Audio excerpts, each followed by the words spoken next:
نوٹوں کے بغیر کوئی کام نہیں ہو سکتا دنیا کے اندر. اور ڈالر جو ہے نا وہ سب کا باپ ہے. یوان تو آپ لے ہی نہیں سکتے. یوان آپ پاکستان میں لا کر چائنا پا کی جو کی کیوں چا چو پا یہ سب چھوڑ ڈرامے کر لو. یوان کی کوئی ویلیو ہی نہیں ہے. You can't bring yuan physical. You can not have yuan has no physical value here in Pakistan. میں سچ بات یہ کہنا چاہوں گا کہ اگر آپ نے پاکستان کی معیشت کو ٹھیک کرنا ہے, آج آپ کو پتا ہے پاک روپی کو, پاکستانی روپے کو خوب جناب لاتے ہیں ٹھڈے. WWE کے اندر جس طرح مار پڑتی ہے نا ویسے مار پڑی ہے, اور ڈالر جو ہے وہ پھر مضبوط ہو گیا, روپیہ کمزور ہو رہا ہے, اور یہ آگے بھی ٹرینڈ اگر کنٹینیو کیا تو ملک کے لیے بڑا نقصان دے. میں شروع سے اس فیور کے اندر ہوں. بریک کے دوران بھی میں اور بیگ صاحب یہ بات کر رہے تھے کہ آپ زیادہ سے زیادہ ڈالر کو پاکستان, مجھے نہیں پتا یہ میرے سے متفق ہوں گے یا نہیں ہوں گے, وہ ان کی اپنی رائے ہوگی, لیکن جتنا زیادہ ڈالر پاکستان میں آئے گا ڈالر کے ریٹ میں سٹیبلٹی آئے گی. ابھی ہم نے FATF کے چکر میں, بین الاقوامی اداروں کو سیٹسفائی کرنے کے چکر میں اپنی معیشت کو نقصان پہنچانا شروع کر دیا ہے. Allow the dollar to flow into Pakistan. Allow overseas Pakistanis to send US dollars into Pakistan. اپن کو نوٹو مانگتا بابا, نوٹو کے بغیر کوئی کام نہیں ہو سکتا دنیا کے اندر. اور ڈالر جو ہے نا وہ سب کا باپ ہے. یوان تو آپ لے ہی نہیں سکتے. یوان آپ پاکستان میں لا کر چائنا پا کی جو کی کیوں چا چو پا یہ سب چھوڑ ڈرامے کر لو. یوان کی کوئی ویلیو ہی نہیں ہے. You can't bring yuan physical. You can not have yuan has no physical value here in Pakistan. تو آپ US ڈالر کو پاکستان آنے دو, کھلا کھاتا رکھو, پاؤنڈ بھی آنے دو, درہم بھی آنے دو, ہر جگہ پہ ایکسیپٹ کرو انٹرنیشنل کرنسی کو. پاک روپی اسٹرانگ ہو جائے گا. اگر آپ چاہتے ہو کہ روز آپ روپے کو لاتے ٹھڈے کھاتے ہوئے دیکھو تو بھائی جان میرا دل نہیں مانتا کہ WWE کے رنگ کے اندر پاک روپی جو ہے کبھی اس کو آ کے ہونکی ٹونک مین لات مار رہا ہے, کبھی ہلک ہوگن اس کو داؤ لگا رہا ہے, کبھی انڈرٹیکر اس کو زمین میں گاڑ رہا ہے. بھائی ہم کو برداشت نہیں ہوتا. آپ کی عزت غیرت اس کو برداشت کر سکتی ہوگی. یقین کرو ڈالر کو پاکستان آنے دو, روپیہ خود بخود اسٹرانگ ہو جائے گا. لیکن آپ سب لوگ زیادہ شانے ہو, میں تو بیوقوف ہوں, اس لیے میں اس کے بارے میں زیادہ بات نہیں کروں گا. میں چاہوں گا میرے ماہرین اس کے بارے میں بتائیں.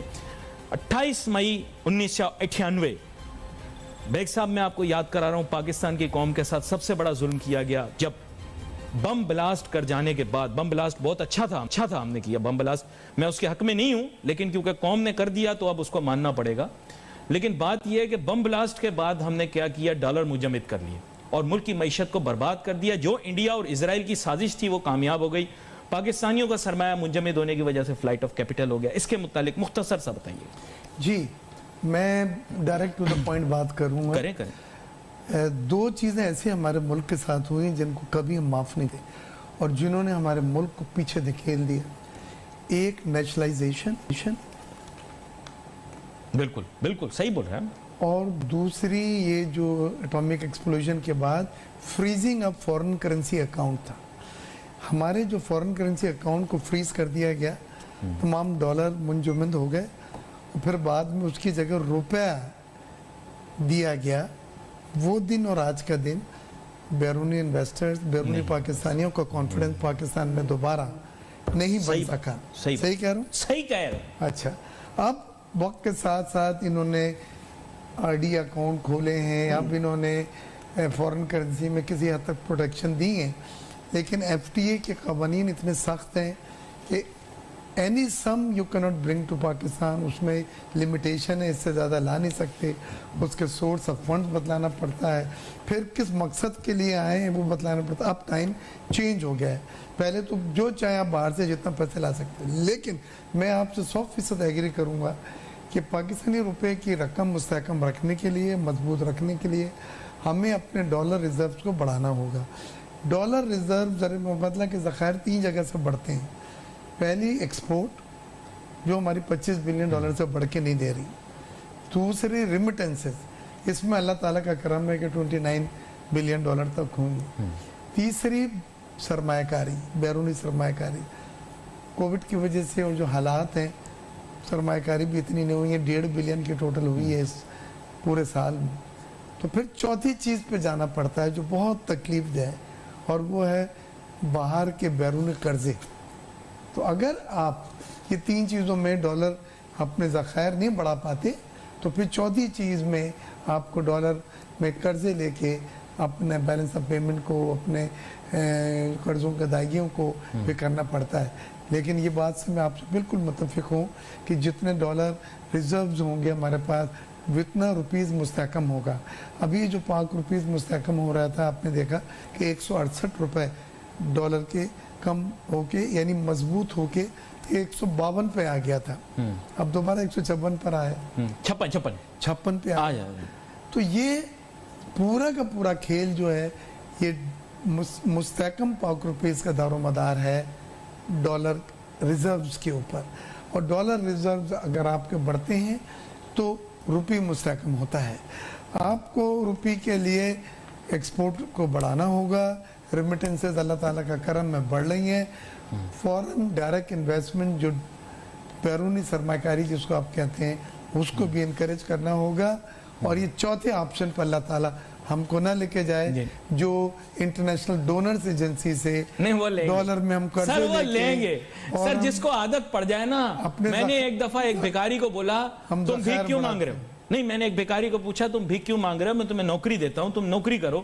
اس نے کہا جا تو خود نوکری کر بھائی 9 to 5, ہمیں جو دینے 10 روپے دے, ہمیں اخلاق نہ سکھا. میں خاموش ہو گیا. اگر عادت پڑ جائے سر, لت پڑ جائے تو یہ نشے کی طرح ہوتا ہے ادھار اور قرضہ, انسان سے چھوٹتا نہیں. شکیل رامے صاحب کی جانب جاؤں گا, ان کی میری ہمیشہ بحث ہوتی ہے. اور میں ایک شکیل رامے صاحب آپ کے سامنے ایک چیز رکھتا ہوں. سی پیک کا ہم نے چرچا کیا, ملک کی معیشت کو ہم بہتر کریں گے وغیرہ وغیرہ, ہم ادھر ہی کھڑے ہوئے ہیں اور تھوڑی بہتری ضرور آئی ہوگی. میں ہی کہتا ہوں سر کہ میرے خیال سے چائنا سے زیادہ اچھا پاکستان کے لیے اکنامک پارٹنر جو ہے وہ ویسٹ ہے. میرا ایسا خیال ہے, میں بھی آپ اس سے اگری نہ کریں. میں اس میں کوئی there are no permanent friends and there are no permanent enemies, but yes there are relationships. I believe that in pursuance of CPEC, Pakistan has put all of its eggs in one basket. I think Pakistan should diversify, and Pakistan is diversifying. We are going back to GCC, which is a good sign. I salute Mr. Imran Khan, Prime Minister of Pakistan, and I would also want him to engage once again in a good way with the West to get more and more resources here. کیا کہتے ہیں آپ شکیل رامے صاحب؟ دیکھیں جو آپ نے پہلے بات کی تھی فارن ریزروز والی, میں وہاں سے شروع کرتا ہوں بات کو. ہمیں ہمارے فارن ریزروز ذرا ہونے چاہیے جی, مگر جو آپ نے کمپیریزن کیا چائنا کا اور یہ یو ایس ڈالر کا, وہ ایک حقیقت پہ مبنی نہیں ہے. آپ ایک چیز یاد رکھیں, ڈالر دنیا میں ویک ہو رہا ہے, ڈالر دنیا میں ویک ہو رہا ہے. ابھی بھی جب جو نے پرنٹ کیا کیا کہتے ہیں کہ ابھی یہ کووڈ-19 آیا تو یو ایس کو $2 ٹریلین کا جو تھا ان کو پرنٹ کرنا پڑا, اور اس دفعہ ان کے پاس ان کی جو بانڈ کی ییلڈ تھی وہ نیگیٹو میں چلے گئی. پہلے وہ بانڈز فلوٹ کرتے تھے, اس کی ییلڈ پازیٹیو میں ہوتی تھی, اس دفعہ نیگیٹو میں چلی گئی. تو اب یہ انڈیکیٹ کرتا ہے کہ اب فیوچر میں اگر وہ اپنا یعنی کہ ان کا جو ٹریلینز آف ڈالر کا ڈیفیسٹ ہے اس کو فل کرنے کے لیے دوبارہ پرنٹنگ میں جائیں گے تو یہ اور ویک ہوگا. ایک چیز. دوسرا, یہ یوان ہے یا RMB ہے وہ دنیا میں اس وقت بڑھ رہا ہے, رجحان اس کا بڑھ رہا ہے. صرف پاکستان نہیں, آپ یورپین کنٹریز کو بھی دیکھ لیں, کئی کو جو اسپیشلی ایسٹرن یورپین کنٹری ہیں, پھر رشیا کو دیکھ لیں, پھر اور ممالک کو دیکھیں, وہ RMB میں بھی ابھی کام کرنا شروع ہو گئے ہیں. اور یہ پریڈکٹ کر رہا ہے کہ 2030 تک جو RMB ہے وہ بہت اسٹرانگ کرنسی ہوگی. IMF نے آلریڈی اس کو اپنے یعنی کہ باسکٹ میں شامل کر لیا ہے.